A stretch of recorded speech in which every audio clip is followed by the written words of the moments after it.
Hello and welcome back to Jenna Gets Creative.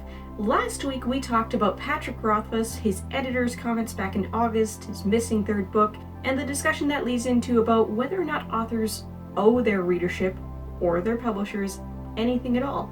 So today I thought I would follow that up with an interesting topic about whether or not readers owe the authors anything at any point. So if you follow my blog, you may have already seen Sunday's post where I went through this exact topic. I'm going to talk about how and where to get free books. I'm going to give a lot of examples, a lot of resources for you, and we're going to talk about when that's truly just a free book and when that comes with obligations. Like I said, this is a blog post. It went live on Sunday. If you would rather read this, if you want to refer back to it in a form you can search through, or if you want to get all of the links I've included, this will be in the description box and in the pinned comment, so go ahead and read it. I'm going to refer to my post so that I talk about these things in the same order, but I'm not necessarily reading the post verbatim. Definitely do go read the post if you want my more eloquent, edited version of this topic and all of the links, all of the resources. I'm going to start out by talking about the truly free and the cheap books out there that don't come with any obligations, and then we'll move into the free books that do come with obligations. If you want to skip to that part, go to this timestamp. Alright, so, Captain Obvious, first point for truly free books, the library. Go to your local library, get a library card. Of course, during pandemic times, maybe you can't actually go to the library, or maybe you live in a place that doesn't have one, maybe you can't get out of the house for other reasons. There are ways around this. There are apps such as Overdrive and Libby. Libby is much more friendly to use if you have a phone that can handle it. Overdrive can be used on more devices. They use the same library of content, so to speak. What these are is they are online library tools that different community libraries can link to, and you can use your library card to borrow ebooks and audiobooks from this system. The library itself has to have the license to those books, but you're borrowing it from Overdrive or from Libby. I do use Libby on my phone. I primarily use it for audiobooks so that I can get other things done while I'm consuming the books. You are supposed to use Libby with your local public library, but there are ways around that. If you don't have a local public library, or if your local public library doesn't have the selection you're looking for, look further around in your country. There may be public libraries that don't require you to actually live in the area to register for a card. Or you can use somebody else's mailing address, and you can register online for your card. You get the email with your card number, you use it on Libby, you don't ever have to actually physically go there. I happen to have a Libby account with 3 different libraries. On the same topic as libraries, there are post-secondary campus libraries, universities, colleges, those kind of things. Most of them aren't going to let you have a library card and actually take books out, but they will let you in the building. When I was studying at Kwantlen while I still lived in BC, I made friends with an older gentleman who just loved history and had nothing better to do on Thursdays. So when I would be in the document room using the microfilm readers to read old newspapers, he'd be in there with a stack of books, taking notes, taking pictures, enjoying himself, and he'd always want to chat with me. It was really cool. So you can absolutely do that. If you live near a university campus and it's, not pandemic times, you can probably go in there and check out their books. Well, not check out, take out, but investigate, see, read. And it's not just going to be academic nonfiction. They do have English departments that need fiction and poetry, and they do encourage hobby reading, pleasure reading, so they're gonna have just general fiction out there somewhere. I've discovered some of my favorite books that way. Next would be borrowing from friends, thrifting, and keeping your eyes out for giveaways and good deals. Borrow from your friends, and then the only obligation is to return the book in the same condition you got it. Go to thrift stores, go to used bookstores, you will find treasures for pennies. Go to reputable giveaways, like the giveaway section on Goodreads, or all of the book-related social media profiles that are running giveaways hoping that they'll get more of an audience. enter those giveaways. You never know, you might actually win some. I have actually won an ebook on one of those social media giveaways. Similarly, go to yard sales, junk sales, look for libraries that are closing or libraries that are trying to purge their stock so that they can fill the space with newer books. They'll be giving them away, they'll be selling them super cheap. Great ways to get your books. Now, before we move on to the free books that come with obligations, I want to talk about Kindle Unlimited, Kobo's reading service, Audible, Kobo's audiobook reading service, and similar services like that. Just about every ebook or audiobook subscription platform out there has free trial periods. Most of the time, you're not going to be able to register for that free trial period if you already have an account that has been active, but they're going to be linked to an email address. So if you happen to have another email address, maybe you've got a school email address, a work address, you might be able to try it a second time. Also, some of those sites, such as Audible, have separate accounts per region. So you can actually, with the same email address, access that free trial on the different regional sites. I personally have claimed a free audiobook on Audible US, Audible CA, and Audible UK. If you choose to actually subscribe to those services, please do understand what you're getting. On the audiobook subscription services, you are getting 1 or 2 credits depending on how much you're paying per month. Those credits roll over if you don't use them. On Audible, I do know they expire if you haven't used them for 6 months. I'm not sure about Kobo, that's a fairly new service. Those aren't free books because you are paying for that membership. What you're getting is significantly discounted books. Say you're paying $9 for your subscription service, I don't remember how much it is, but the audiobook to purchase is $30. That's a huge discount. And then if you need more books after that 1 or 2 credits, then you get to pay like half price on those audiobook prices. Not free, cheaper. It may be worth it to you if what you don't like about the library borrowing services is that the library has to have a license. You don't have access to everything and you're waiting for it and you have to return it at the end. You are purchasing them this way, but you get to keep them. You purchased them. On the ebook subscription services like Kindle Unlimited, like the Kobo reading service, you get to borrow an unlimited amount of books, unlimited, from all of the books that are included in that service. On Kindle, the Amazon service, there are 2 tiers. There's Prime Reading, which is a free sample of Kindle Unlimited, so to speak, if you have Amazon Prime, where there will be a certain selection of ebooks every month that are put out for Prime Reading, and if you are an Amazon Prime member, you can borrow them. If you were a Kindle Unlimited member, you would also be able to borrow them, but you can borrow pretty much any ebook on Amazon. The catch there is that you can only have up to 10 ebooks downloaded on your device at any given time. Once you hit that 10, you have to start returning them before you can get more. If you are a voracious reader, you're going to be reading a lot and you want access to Amazon's library, to Kindle's library, then that's a great service. Go for it, it's going to be worth it. If you're just using it to get free copies of your favorite books and you just leave those 10 books on your device forever, it's nowhere close to free. You're paying a membership monthly to keep those books on your device. Just buy them. Kobo's service, it's newer. I'm not entirely sure which titles are and are not included, but I know it's not all of the books on Kindle, probably because there are some that have licenses with other services. And then kind of similar to those 2 things is Scribd. This is kind of a happy medium between the subscription services like Kindle Unlimited and free services like Libby. This is a monthly subscription that gets you access to everything in their library, all of their audiobooks, all of their ebooks, all of their academic journals, all the other types of documents they've got. The catch here is, while you have literally unlimited access while you're subscribed to all of the digital print forms, the ebooks, the journals, all of those, you can only have 3 audiobooks per month. 3.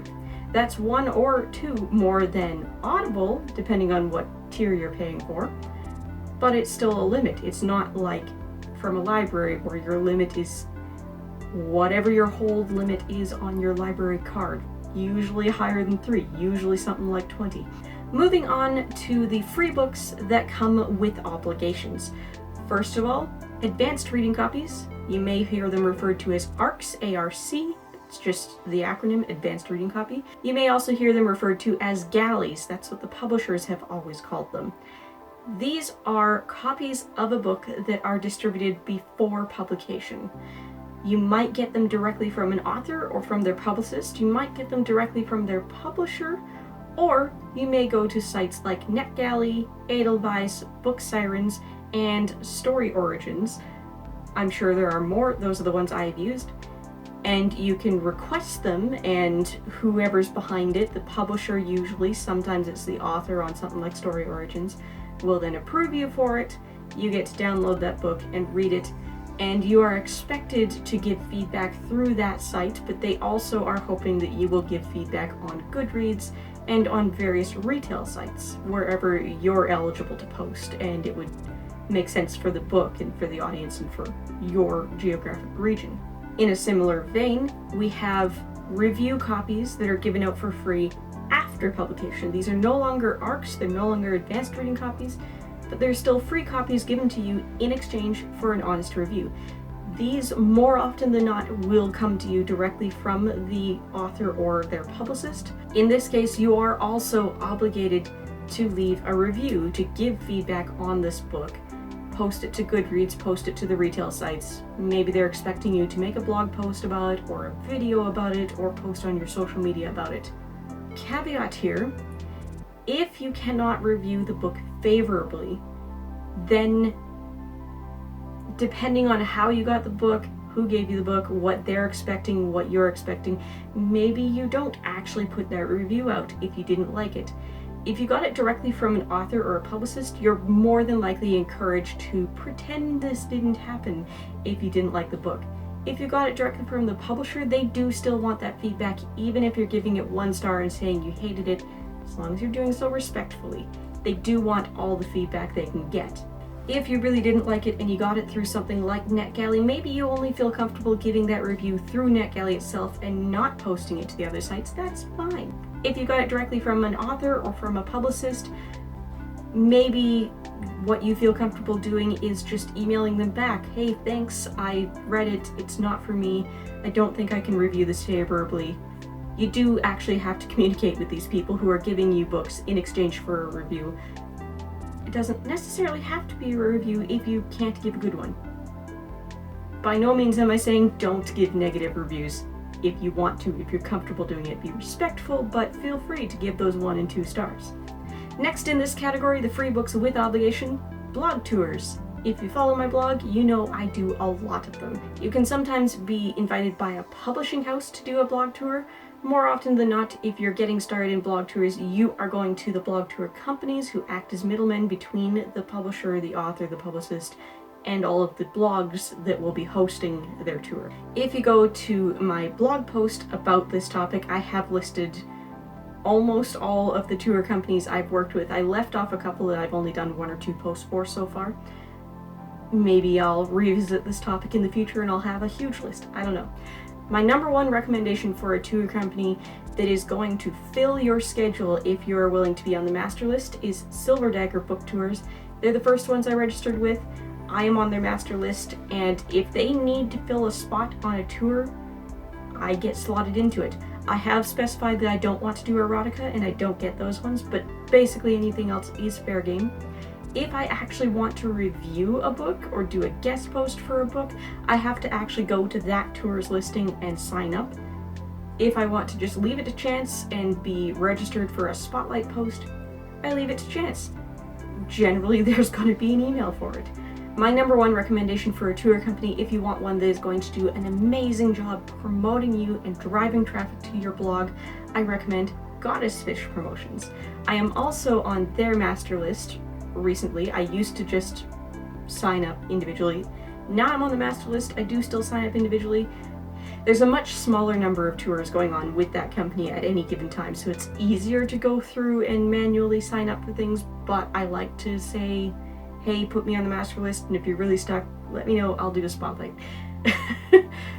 If I'm doing a spotlight, I'm likely to see Goddess Fish tagging me and sharing my post 2 or 3 times a day during that day, during my stop.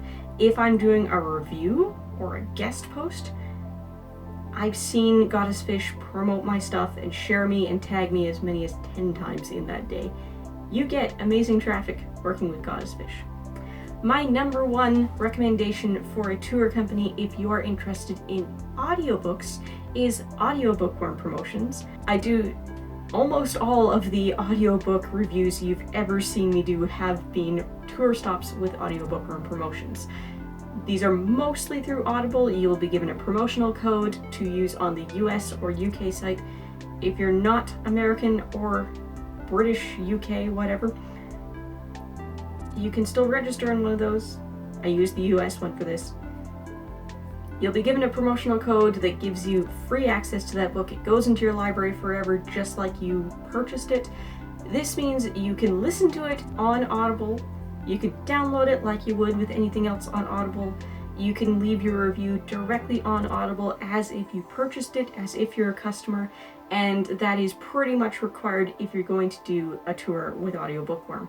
Other than that, the other tour company I would like to highlight is I Read Book Tours, because that is the only one so far that I have received a physical paperback book to review, even though I am neither in the US nor in the UK. I am in Canada. I actually have 2 books for this one. This is the sequel. The first one is downstairs by the couch so that I can try to get a head start on reading it. This is for mid-December. And yes, by the way, if you're paying close attention, I do now have a physical TBR shelf. I don't think I actually defined what's happening when you do a review on a blog tour.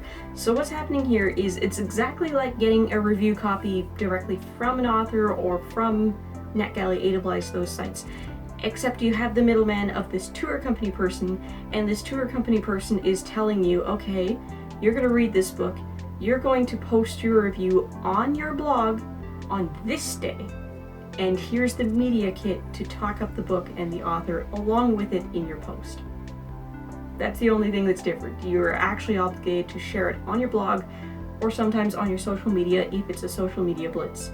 One other note there with the tour reviews, most of them want to only put out favorable reviews during the tour. That doesn't mean that you have to lie and say you loved the book. What that means is if you didn't like the book, you have to let them know ahead of time, usually switch over to an excerpt spotlight post, and not put your review out anywhere until the tour is over. Once the tour is over, you are free to share your less favorable review wherever you want. Generally, the tour companies that have that clause, they will say if you can't review it above 3 or 3.5 stars, don't review it during the tour. This does make sense. Somebody on the other end, usually the author themselves, is paying to promote their book and they want good reviews. Next up in this category, free books with obligations, street teams. This is when an author, usually a self-published author, but sometimes also traditionally published with small presses, they will gather teams of fans and critique partners and beta readers who want to help promote this book. You will usually be given an advanced reading copy of the book so that you can post your reviews places, but you will have other tasks to do. You will be talking about the book at various intervals on your social media channels, on your blog, on your YouTube channel, whatever you have. You will be coming up with other things to get people excited about the book. You'll be making up tags to do for the book. You'll be doing the tags for the book. You'll be creating fan art or cosplays for the book. You'll be sharing all of the other stuff that the author has. You'll be promoting the author's merch store with a sale code, that kind of thing.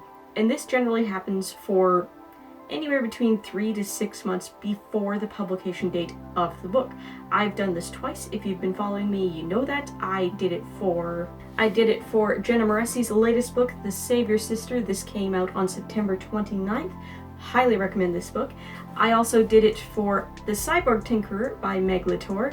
That one just came out on November 17th. My physical copy hasn't arrived yet, but I did also ARC read that one in ebook format. Both of them, I gave 5 stars to them. They are linked in the blog post, so go check them out. Got all the information you need to know about them. I had a lot of fun. I will definitely be working for these 2 authors again in the future, and I'll be looking out for other opportunities to join street teams for other authors. Another way you can help authors and get to read free books for them is beta reading. This is where they are not yet ready to publish the book. They're in some level of draft phase, and they need people who are not invested in the book to read through it, give their impression, maybe answer some questions that the author has prepared. Some of the more organized authors will prepare interviews for the beta readers, in document form where you fill out your answers. And this will come with chunks of the book so that you have to give these answers at scheduled intervals. This is a good way to help an author. This is a good way to read for free. Keep in mind that this is usually before at least the last major edit. There will be changes made to the book. You are not expected to review the book based on what you have read in the beta phase. You're actually discouraged from reviewing based on what you've read in the beta phase. Because so many things have changed, you may be tempted to give a lower rating than you would give the final product because you've poked a lot of holes in it. That was your job. Some authors will want their beta readers to share anything. I have provided just basic proofreading notes for authors I have beta read for. Others don't. Others just want you to answer the questions they've given you and thank you, goodbye. Most of the time, if you've been a good beta reader for an author and you do want to read that final finished product, they'll give you an ARC. It may just be an ebook ARC, an e-ARC, but they'll give you one. You can read through it again, get familiar with it, find out what changed, and then give your review if you wanted to. The final category I'm going to talk about might confuse you, because again, this is in the free books with obligations. There are services out there you have probably heard of if you like books, like BookBub and Voracious Readers Only. BookBub is a website where authors basically compete with each other. I hear it's very hard to get their books listed. They have to have a severely discounted rate on their book or be offering it for free. You can be signed up with BookBub to get emails about all of the latest great book deals and great free books out there. They will link you to their website where they link you to all of the places that this book is available. And you can go and download it or buy it from wherever if that's a book you're interested in. You may be wondering why this is an obligation to review, and that's because if the book is on there for that 99-cent price, that $1.99 price, or free, it's on there because that author fought tooth and nail to get that book out in front of an audience that is going to review. They expect you to review on BookBub itself, they expect you to review on Goodreads, and they expect you to try to submit your reviews to other retailer websites, particularly the one you downloaded it from. Voracious Readers Only is a similar service, except you're only getting free books and they are only in exchange for a review. When you join Voracious Readers Only, you will fill out a survey so that they can get to know you and get to know what kind of books you are interested in. And then as you accept and reject books, they will be refining that so that eventually you are only hearing about books that you're very likely to say yes to. What happens here is authors submit their book to Voracious Readers Only. They're going to put a file on a service like BookFunnel so that you can download it directly, or they're going to then get in contact with you if you're interested in the book so they can send you the book personally. These are always going to be free books. Usually there's going to be a limited quantity of those free books, which makes it especially important that you do review when you get these books. You're getting a free book with the obligation to review. Voracious Readers will send you reminder emails about that book that you accepted and downloaded. They will be paying attention to your Goodreads profile to see if you are reviewing. If you're not reviewing, but you've been downloading books, you'll stop getting those emails because your obligation is to review. That sounded like a lecture. Alright, so Those are all the resources I have found. I'm sure there are a lot more where you can get free books with and without the obligation to review. I'd love to hear in the comments down below which ones did you know about, which ones have you used before. Are you interested in starting any of these methods? Are you interested in becoming a reviewer? If you are also here on the channel for art, I will see you on Wednesday and Friday. If you're only here for books, see you next Monday. If you're looking for more to watch, I've got some suggestions up here on the left side of the screen. Don't forget to like, comment, maybe even subscribe. And if you like living life creatively, whatever that means to you, I'd love to have you along for the ride. Bye guys!